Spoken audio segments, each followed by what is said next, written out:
मेरे चरण स्पर्श क्यों कर रही? देखिए, मैं वो नहीं हूं जो आप समझ रही। वो तो मेरे ज्येष्ठ भैया राम हैं जिन्होंने धनुष उठाया था। मैं तो उनका अनुज लक्ष्मण हूँ। किसने कहा मैं आपके चरण स्पर्श कर रही हूँ? एक स्त्री केवल 3 लोगों के चरण स्पर्श करती है, अपने पिता के, अपने गुरु के और अपने पति के। और आप इनमें से कोई नहीं है, तो मैं आपके चरण क्यों स्पर्श करूंगी? वो तो मैं ये पुष्प उठा रही थी जो मेरी सीता दीदी को बहुत प्रिय है और मुझे भी। क्षमा कीजिए, वो देवी, ऐसे भूमि में पड़े हुए पुष्प किसी को भेंट नहीं करने चाहिए। परंतु आप निराश मत होइए, मैं एक क्षण।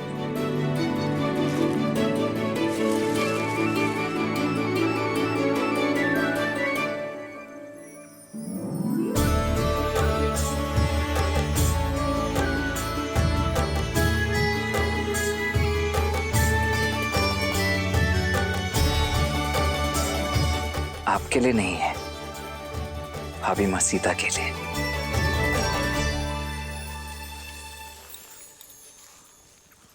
एक बात पूछ।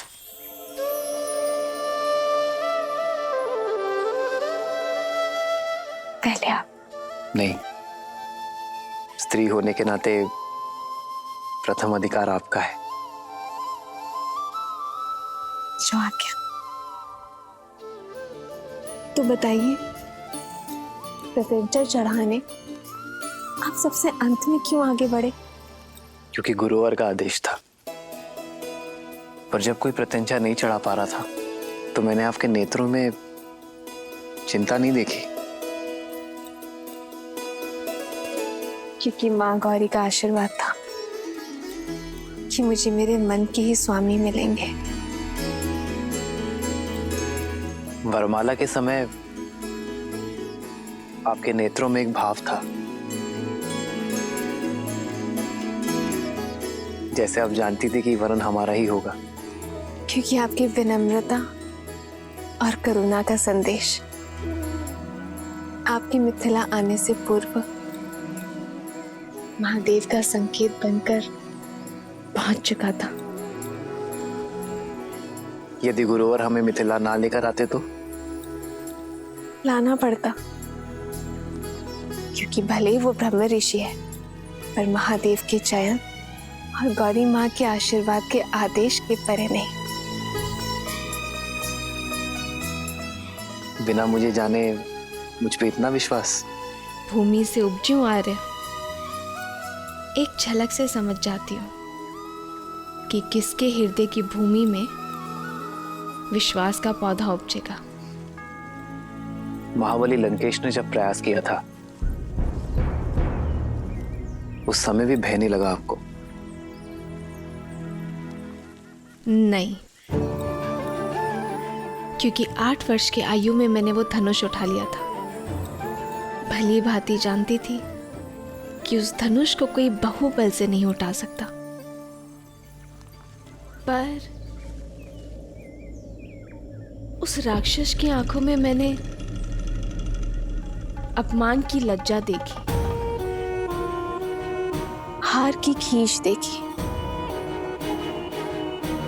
उसकी आंखों में मैंने अपने लिए एक कुलसित चाह देखी। क्या देवी उससे चिंतित है? अब नहीं, क्योंकि आप मेरे साथ हैं। विश्वास है कि जब तक आप मेरे साथ हैं, कोई मेरा नष्ट नहीं कर सकता। आपका ये विश्वास इस राम को और दृढ़ बना रहा है देवी। मैं धन्य हुआ कि मुझे जीवन संगिनी नहीं,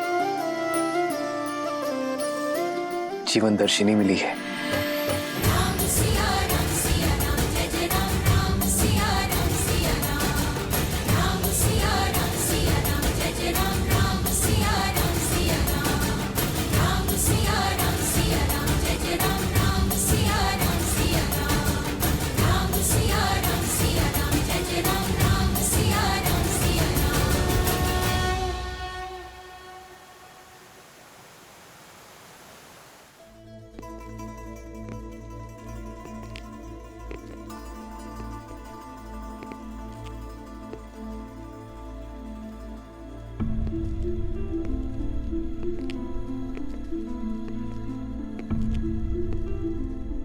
अंततः मेरी कामना पूरी हुई भैया।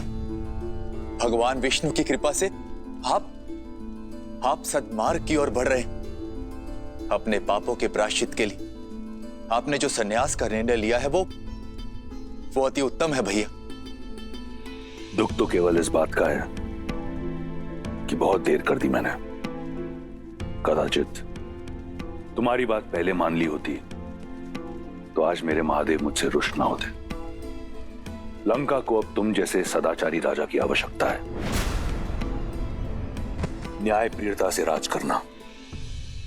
भैया, यदि राज ही करना होता तो ब्रह्मदेव से संपूर्ण सृष्टि का राज्य मांग लेता, किंतु मुझे विष्णु भक्ति रहने दीजिए।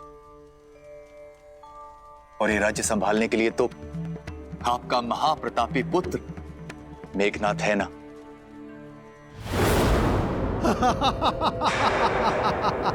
अद्भुत लग रहा है, लंका में विदूषकों की सभा हो रही है।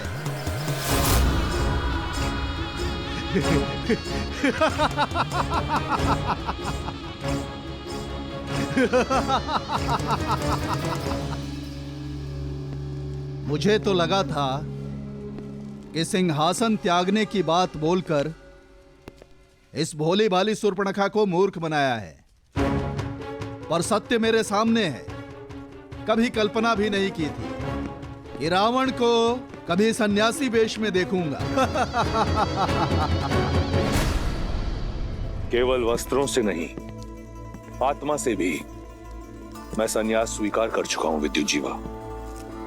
इसलिए विभीषण को राजा बनाकर राज्य के साथ साथ तुम्हारी बुद्धि ने भी संन्यास ले लिया है रावण। ये विष्णु भक्त केवल विष्णु के गुणों का गायन कर सकते हैं, राज्य संचालन नहीं। केवल मैं इस स्वर्ण सिंहासन योग्य हूं। सत्य है, बुद्धि कुंड हो गई मेरी। सबसे योग्य पात्र मेरे समक्ष है और मैं उसे पहचान नहीं पाया। चलो, दुर्घटना से देर भली। विद्युत जीवा, लंका का सिंहासन तुम्हारी प्रतीक्षा कर रहा है।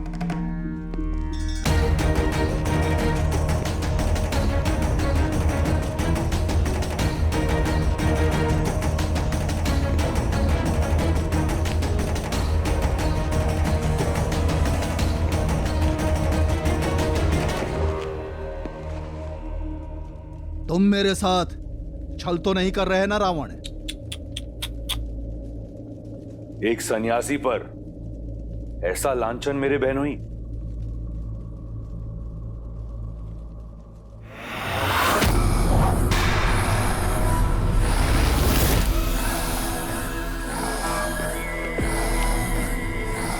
संन्यास की आड़ में मैंने तुम्हारा छल देख लिया है, पाखंडी रावण। अब तुम मेरा बल देखो। काल के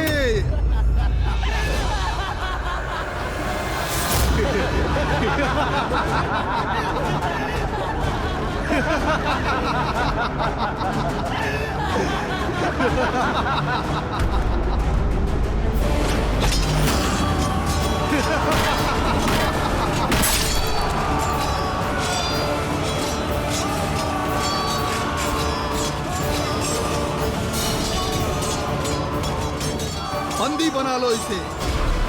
हमारे व्यू में फंस गया है ये दशानन। लंका मेरी, व्यू मेरा, फंसे तुम सब हो विद्युत जीवा। शनि जिसके चरणों का दास, उसका सिंहासन पाने की आस असंभव है विद्युत जीवा। आज लंका की स्वर्ण आभा में तुम सबके रक्त की लाली की आभा होगी। हर हर महादेव।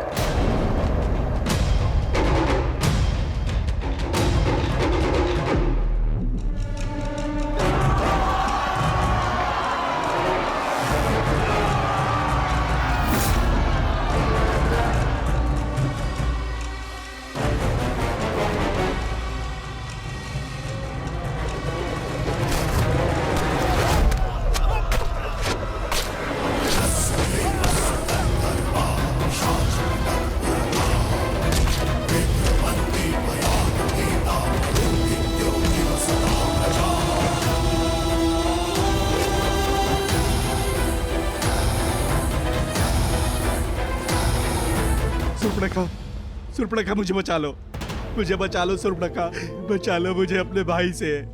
मैं तुम्हारा पति हूँ, तुम्हारे पुत्र का पिता हूँ, दया करो सुर्पणखा, दया करो। दशानन मुझे क्षमा करो। रावण के शब्दकोश में द से दमन और दंड है, दया नहीं।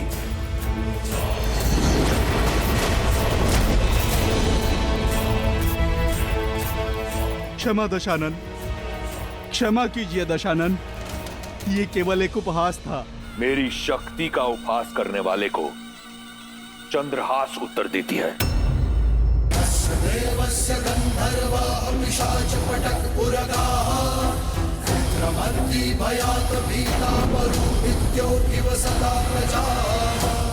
लंकेश, नहीं भैया।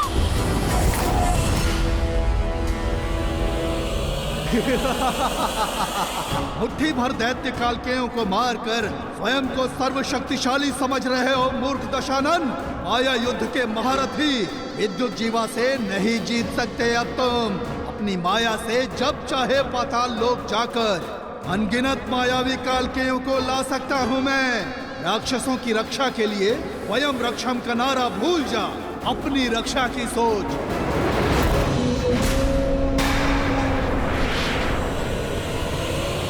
भैया दशानन, दशानन!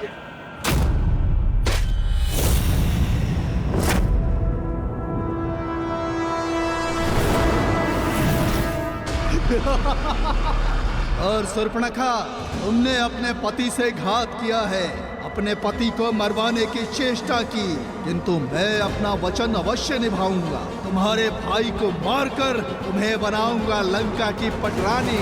मैं चला पाताल लोक। पाताल में छुपो या रसातल में, तुम मुझसे बच नहीं पाओगे विद्युत जीवा। 10 लोगों के स्वामी का 11वां लक्ष्य होगा पाताल लोक। वहां जहां कहीं भी होगे तुम्हें ढूंढ कर निकालूंगा और फिर धीरे धीरे तुम्हारे प्राण हर लूंगा।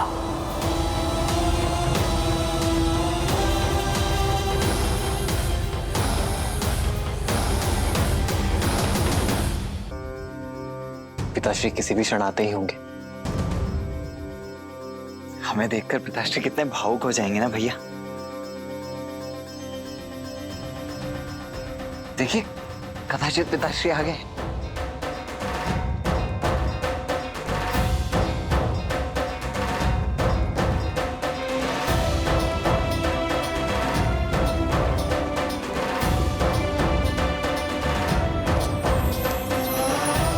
भरत,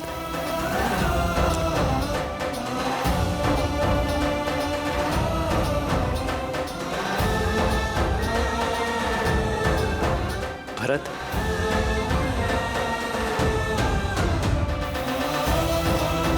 लक्ष्मण,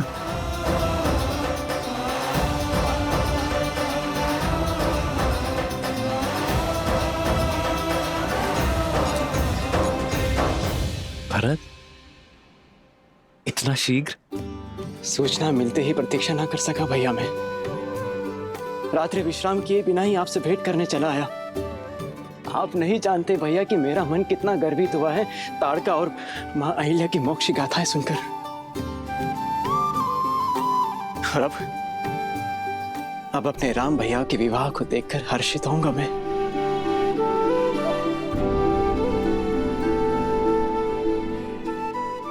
और मेरा मन तुम्हें देखकर हर्षित हो रहा है भरत। भैया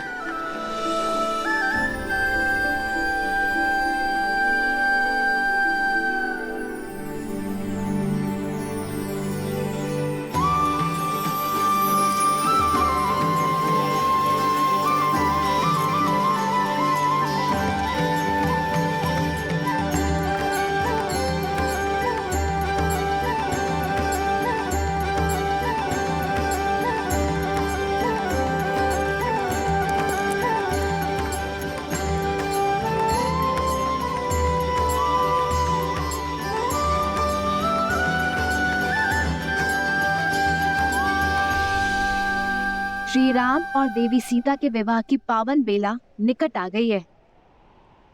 अयोध्या वाले मिथिला पहुंचने वाले हैं। हम कब जाएंगे महादेव? लक्ष्मी नारायण के शुभ विवाह के साक्षी बनने। देवी, उस विवाह के साक्षी तो हम बहुत पहले ही बन चुके। आपने स्वयं नारायण की बहन बनकर विवाह की सभी रीतियां निभाई थी और मैंने देवी लक्ष्मी के भाई के रूप में विवाह के सभी संस्कार किए थे। भूल जाती हैं आप। कुछ नहीं भूली हूं मैं, पर वो वैकुंठ था, विवाह देवों का था। यहाँ पृथ्वी लोक में नर रूप में हो रहे इस दिव्य विवाह की छटा ही कुछ और होगी। मैं कुछ नहीं जानती, मुझे मिथिला जाना है बस। और मुझे भी।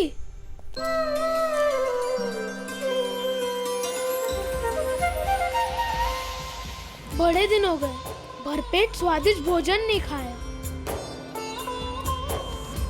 कैसी बात करते हो गणेश? हर पूजा अनुष्ठान में सबसे पहला भोग तुम्हें ही तो लगाया जाता है। उसे भोजन कहते हैं आप? मेरी दाल भी गीली नहीं होती उससे। मनुष्य बड़े छली है माता, भोग का नाम लेकर तनिक सा मेरी सूंड पर लगाते हैं और प्रसाद कहकर स्वयं डकार जाते हैं। पर यहाँ विवाह में साक्षात मन चाहा मन भरकर खाने का अवसर मिलेगा ना? देवी, हमारे पुत्र का कथन सर्वथा उचित है। तो ठीक है, हम सब चलेंगे श्री राम और सीता के विवाह में, परंतु मनुष्य रूप में। हमें भी इस विवाह का साक्षी बनना है प्रभु।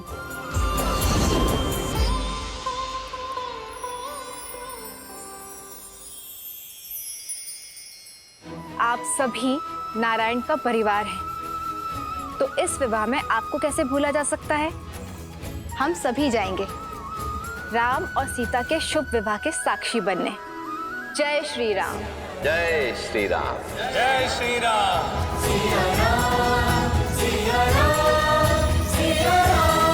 राम की शिव धनुष भंजक श्री राम की। दशरथ नंदन श्री राम की जय। शिव धनुष भंजक श्री राम की जय। दशरथ नंदन श्री राम की। शिव धनुष भंजक श्री राम की। दशरथ नंदन श्री राम की जय। शिव धनुष भंजक। पिताश्री,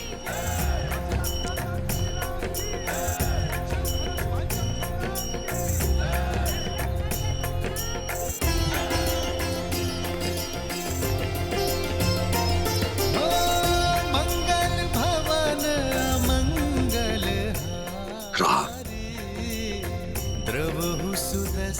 अयोध्या से जब विदा ली थी तो पुत्र तुम दशरथ नंदन थे, और आज तुमसे यहां भेंट हो रही है तो मैं राम का पिता हूं। इतने कम दिनों में मेरा पुत्र इतना बड़ा हो गया।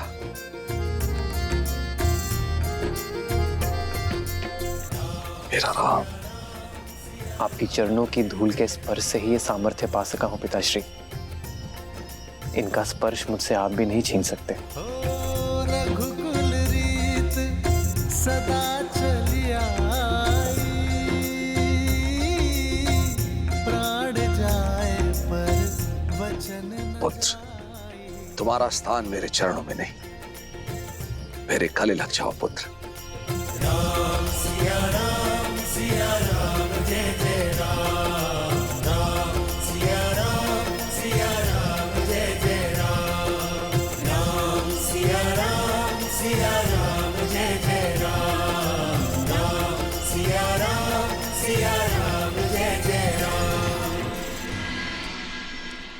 प्रणाम पिताश्री। पुत्र लक्ष्मण, आयुष्मान बाबा।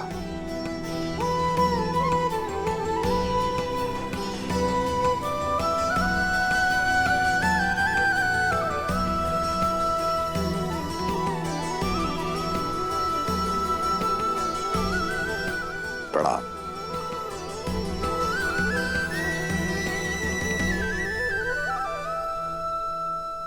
भूलोक पर कोई माया या दिव्य प्रदर्शन नहीं, अन्यथा हमारा भांडा फूट जाएगा और मेरा भोग छूट जाएगा। अब वेश परिवर्तन करें।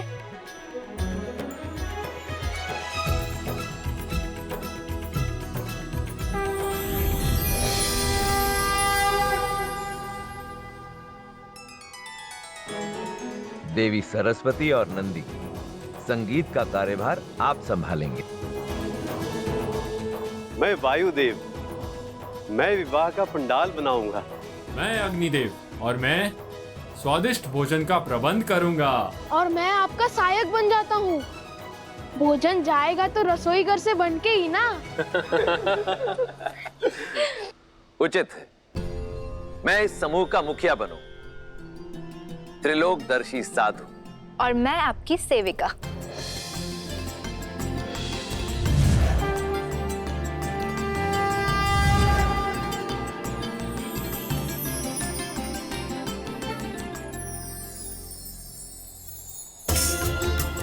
चलिए, प्रस्थान करने का समय हो गया है।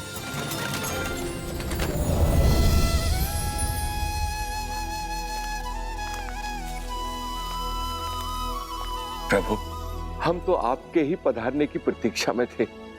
हर कल्प और हर राम अवतार की भांति क्या इस बार भी मुझे आपका मार्गदर्शन करने का सौभाग्य प्राप्त होगा? काकभूषुंडी, आपको यह प्रश्न पूछने की कोई आवश्यकता ही नहीं, क्योंकि जो स्वयं मेरे प्रभु श्री राम की कई जीवन लीलाओं का साक्षी बना, उनसे अच्छा मेरा मार्गदर्शन भला और कौन कर सकता है? प्रभु, मार्ग तो मां सीता और प्रभु राम दिखा रहे इस संसार को। प्रेम का मार्ग, त्याग का मार्ग और समर्पण का मार्ग।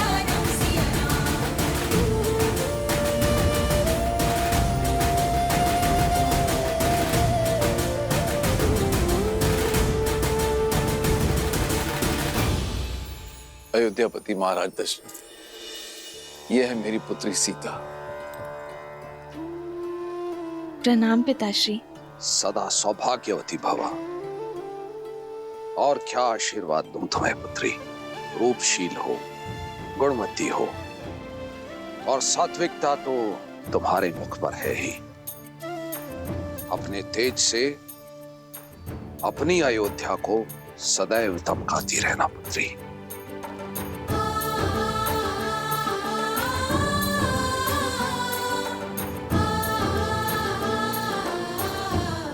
राम, तुमने गुरुओं से सीखी सारी योग्यता लगा दी है इस चैन में।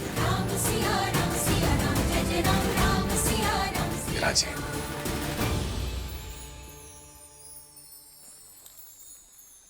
अयोध्यापति, अब मैं अपने परिवार से आपकी भेंट कराता हूं। सीता की माता से तो मिल ही चुके हैं आप।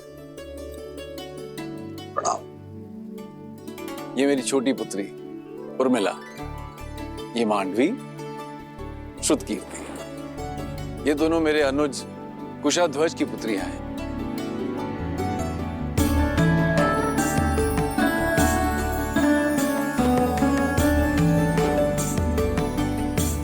महाराज, यदि आपको कोई आपत्ति ना हो तो क्या मैं आपसे एक प्रश्न पूछ सकता हूं? आचार्य, आप श्री राम के गुरु हैं, आपको अनुमति की आवश्यकता नहीं है। पूछिए, क्या पूछना चाहते हैं आप? महाराज, आपके कुल की पुत्रियां अनुपम तेज युक्त है, किंतु आपको कभी पुत्र प्राप्ति की इच्छा नहीं हुई?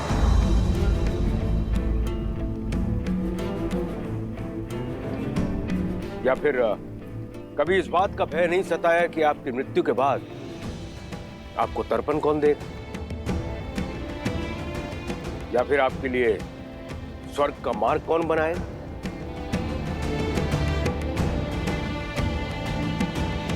क्षमा चाहता हूं ऋषिवर, किंतु मैंने वेद, उपनिषद, स्मृतियों का गहन अध्ययन किया, किंतु कहीं भी ऐसा कोई उल्लेख नहीं कि पुत्रियों का मान, उनका पद, उनके अधिकार किसी भी रूप में पुत्रों से कम या नीचे होते हैं। न मान में, न पद में, न ही अधिकार में।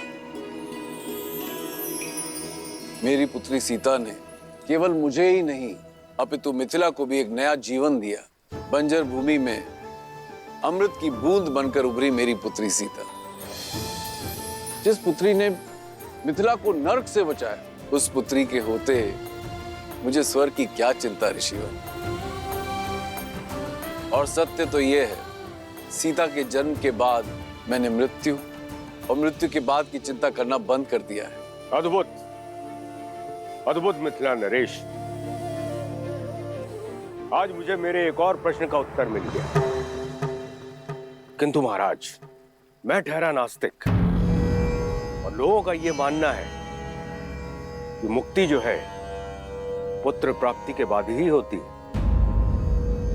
कदाचित मेरे मुक्ति के मार्ग के लिए ही महादेव ने मुझे एक योग्य पुत्र दे दिया है, मेरा जमाता राम।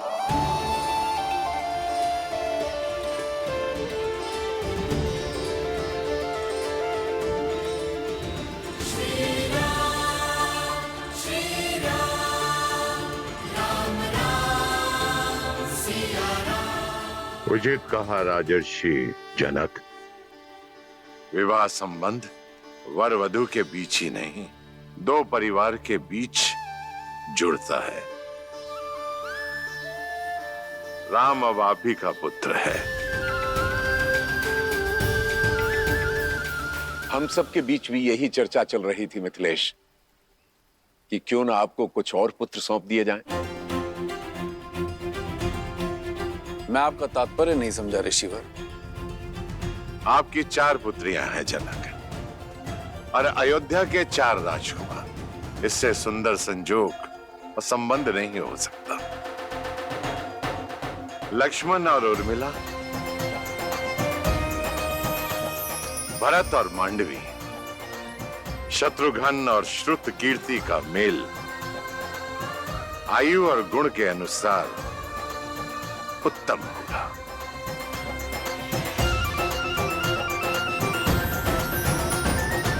आपका क्या विचार है इस विषय में अयोध्यापति? ऋषिवर, इससे बड़ा सौभाग्य तो हो ही नहीं सकता, किंतु इसमें मिथिलापति का मत जानना भी अति आवश्यक है। मेरे कुल की 4 पुत्रियां सूर्य वंश के आंगन में जाएं, इससे बड़ा सौभाग्य मेरे लिए और क्या हो सकता है अयोध्यापति। मिथिला कुमारियों की अपने बहनों से बिछड़ने की चिंता भी समाप्त हो जाएगी, किंतु मिथिला में विवाह से पूर्व पुत्रियों का मन टटोलना अति आवश्यक होता है। अवश्य जनक, जिन्हें साथ रहना है उनका विचार जानना भी आवश्यक है। आप दोनों एकांत में अपनी संतानों से बात कर लीजिए। उचित है।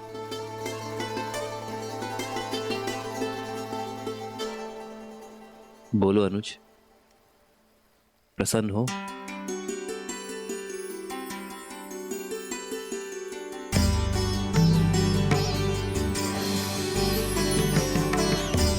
कोई शंका तो नहीं है उर्मिला? पूजा आपने की दीदी, और फल मुझे भी मिल गया। और वैसे भी महादेव और माता गौरी के निर्णय पर कैसी शंका? सीता दीदी की पूजा का फल केवल उर्मिला दीदी को क्यों मिलेगा? हमें भी तो मिलना चाहिए ना, क्यों मानवी दीदी?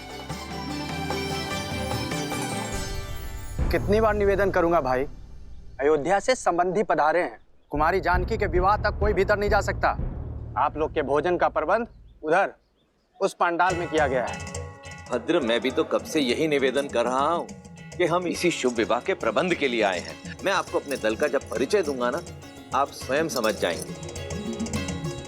इन दोनों को देखते हैं, ये दोनों संसार के सर्वश्रेष्ठ रसोइये, और ये नन्हा सा नटखट बालक इनका सहयोगी है। और ये जो पंडित जी हैं, ये तो इतने प्रकांड पंडित हैं कि इनके ज्ञान की तुलना आप स्वयं ब्रह्मा जी से कर सकते हैं। और ये देवी जी जो खड़ी हैं, ये अद्वितीय नृत्यांगना तो हैं ही, परंतु जब वाद्य यंत्र पर अपनी उंगलियां फेरती हैं तो ऐसा लगता है कि स्वयं देवी सरस्वती आ गई हो। और मैं हूं इस दल का मुखिया राम आसरे, और ये हैं मेरी सहयोगी। अब हम भीतर जाएं? आओ। रुको, ये मिथिला का राजमहल है और विवाह राजकुमारी जानकी का। महाराज ने सभी प्रबंध सज किए हुए हैं, आपकी कोई आवश्यकता नहीं है। और हाँ, भोजन करना है तो आप लोग उधर जा सकते हैं। भोजन नहीं, हमें तो प्रबंध देखने जाने दीजिए। जाओ।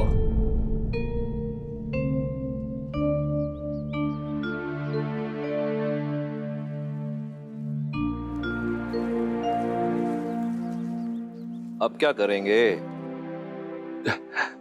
प्रभु, मुझे आज्ञा दें।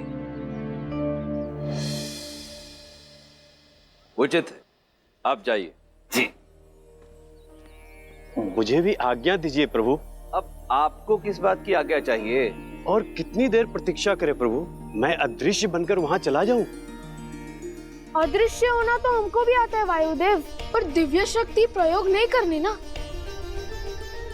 गणेश, अदृश्य होकर बहना मेरा अधिकार है। और सबसे पहले भोग ग्रहण करना मेरा अधिकार है।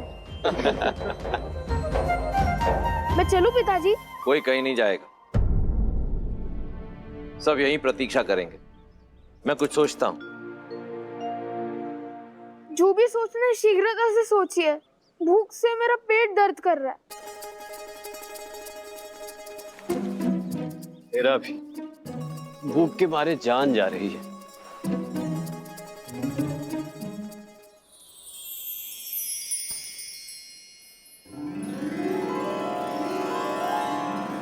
भूख से मुंह कुमला गया है पुत्र, ये लो खाओ। इस पे मेरा अधिकार। अरे तुम तो और भी ज्यादा भूखे लग रहे हो। लो ये पूरी टोकरी तुम ही रख लो। ये टोकरी का मैं क्या करूंगा माता, मुझे तो केवल ये रसीले फल चाहिए।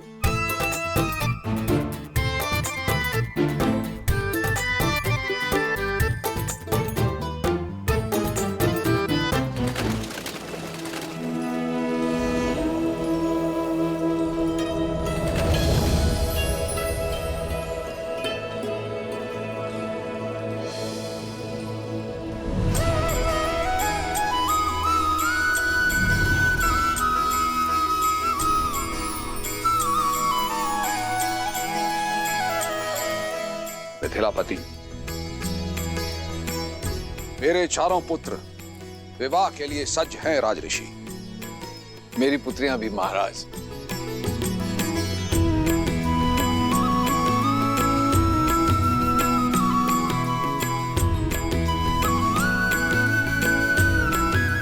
विराजी।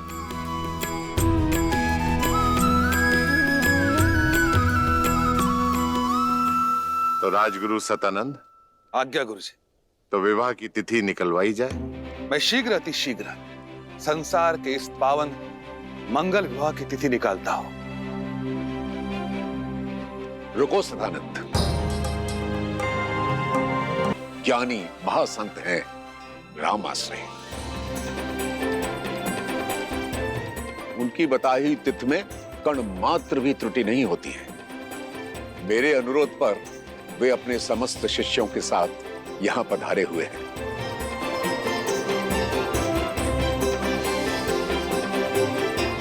मैं देख सकता हूं वो अपनी साथियों के साथ महल के द्वार पर प्रवेश कर चुके हैं।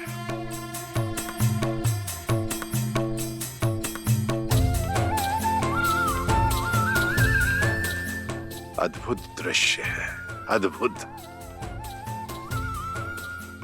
राम के विवाह की तिथि राम आश्रय निश्चित करेंगे। राम, जाओ जाकर उन्हें ससम्मान अंदर ले आओ।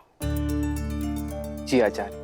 पुत्री सीता, उनके साथ उनकी एक सेविका और कुछ साथी भी हैं। उनका तुम स्वागत करो, मंगलमय होगा। जो आगे।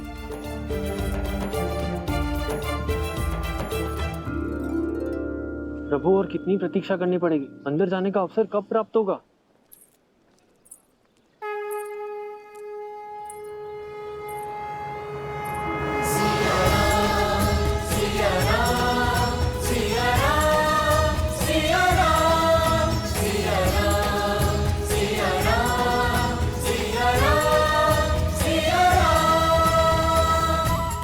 हम सबकी प्रतीक्षा समाप्त, क्योंकि हम सबका स्वागत करने के लिए स्वयं नारायण और देवी लक्ष्मी पधार रहे।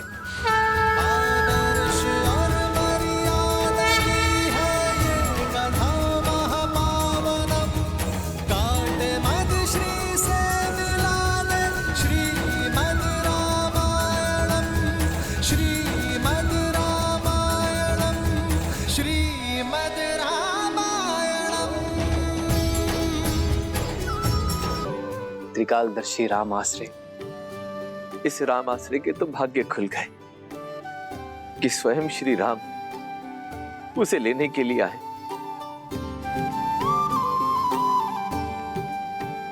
देवी गौरिका समेत आप सभी को सीता का प्रणाम।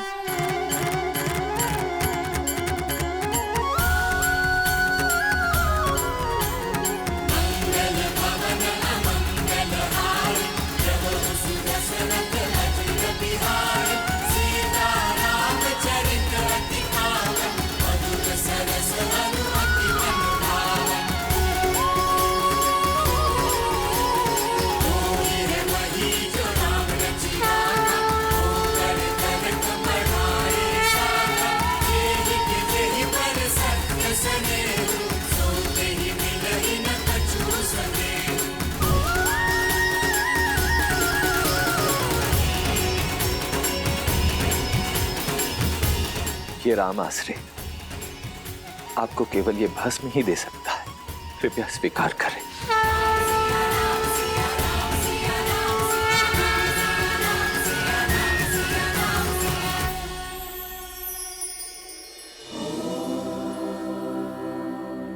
जगत पूजे जगत वंदे सर्वशक्ति स्वरूपे। आइए।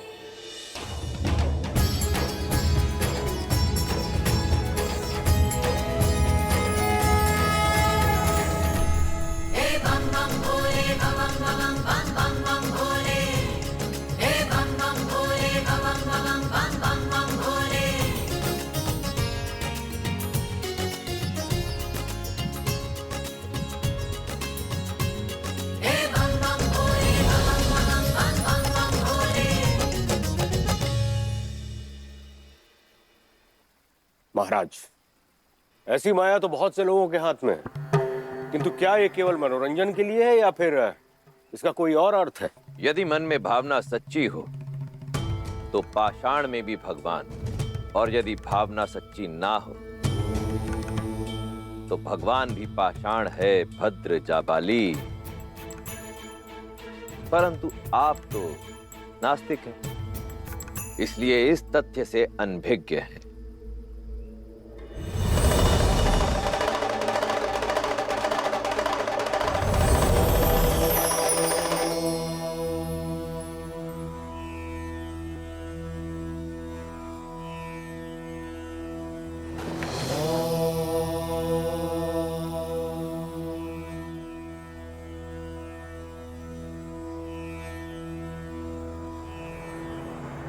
असंभव।